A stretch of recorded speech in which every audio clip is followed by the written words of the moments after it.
साथियों नमस्कार, मैं अश्विनी कुमार यादव एडवोकेट आपका हार्दिक स्वागत करता हूं। साथियों, इस भारत देश में किस प्रकार से राजनीतिक व्यवस्थाएं संचालित हो रही हैं, ये सभी लोग देख सकते हैं, जानते हैं कि इस देश में बहुसंख्यक वर्ग है, बहुसंख्यक समाज है जो, क्योंकि भारत देश विकासशील देश है, विकसित देश नहीं है। यहाँ के जो लोग हैं वह आर्थिक रूप से बहुत मजबूत नहीं है, वह किसी भी वर्ग का हो, ओबीसी का हो, एससी को हो, यहाँ तक कि सामान्य वर्ग में भी शायद 4 से 5% के ही लोग होंगे जो आर्थिक रूप से बहुत ही मजबूत होंगे। IIM जैसे मैनेजमेंट संस्थान में 40 लाख रुपए की फीस पेमेंट करके अपने बच्चों को पढ़ा सकते हैं।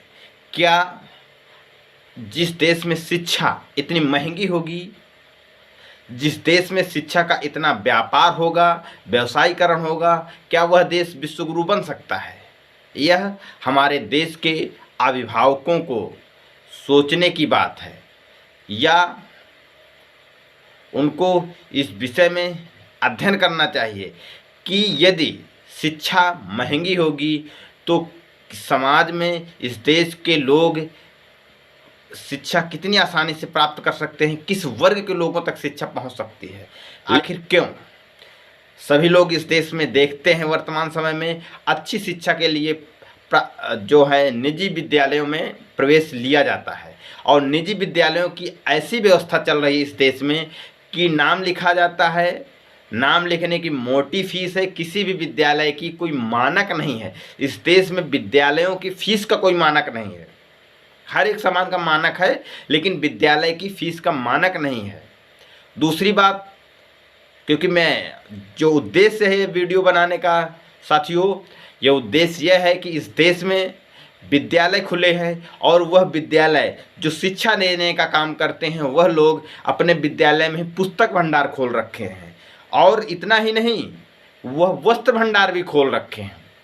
क्या इस देश के जो लोग हैं, इस देश की जो सरकार है, न्यायपालिका है, कोई ऐसा उनके पास कानून, कठोर कानून क्यों नहीं बन पा रहा है? यदि बनता है तो वह कठोरता से पालन क्यों नहीं किया जा रहा है कि गरीब, मजलूम, शोषित, वंचित लोग, मध्यम वर्ग के लोग, किसी भी वर्ग के हों, वह अपने बच्चों का किस प्रकार से सरकारी विद्यालयों में न एडमिशन करा करके जो निजी विद्यालयों में इसलिए कराए जाते हैं कि अच्छी शिक्षा मिल सके।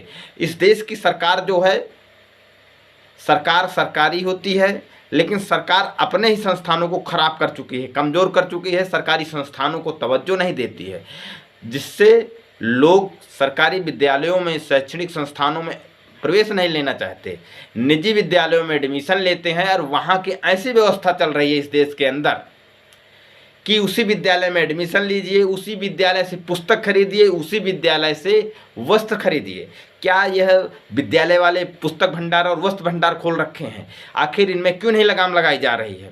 दूसरी बात यह देखा जाता है कि 1 साल की पढ़ी हुई पुस्तक वह बेकार हो जाती है, उस पुस्तक को दूसरा छात्र नहीं पढ़ सकता है। यानी प्रत्येक वर्ष, प्रत्येक कक्षा के लिए एक नई पुस्तक की जरूरत होती है। यहाँ पर न्याय क्यों नहीं हो रहा? सरकार से अपील है कि NCERT इस देश में सभी निजी और सरकारी संस्थानों में लागू कर दिया जाए, और यह अनिवार्यता खत्म कर दिया जाए कि नई पुस्तक से ही शिक्षा का अध्ययन कराया जा सकता है। इस समस्या के वजह से इस देश का जो गरीब, मजलूम, शोषित वर्ग है, वो अपने बच्चों को अच्छी शिक्षा नहीं दे पा रहा। वह किसी प्रकार से मेहनत मजदूरी करके निजी विद्यालय में यदि प्रवेश दिलाता है तो उसका वहाँ पर आर्थिक शोषण होता है। उसको हर 2 दिन की एक नई ड्रेस और उस विद्यालय से ही मिलेगी, और उसका मन मुताबिक फीस डिसाइड होती है विद्यालय की, मन मुताबिक पुस्तकों को बेचा जाता है, मन मुताबिक कपड़ों को बेचा जाता है।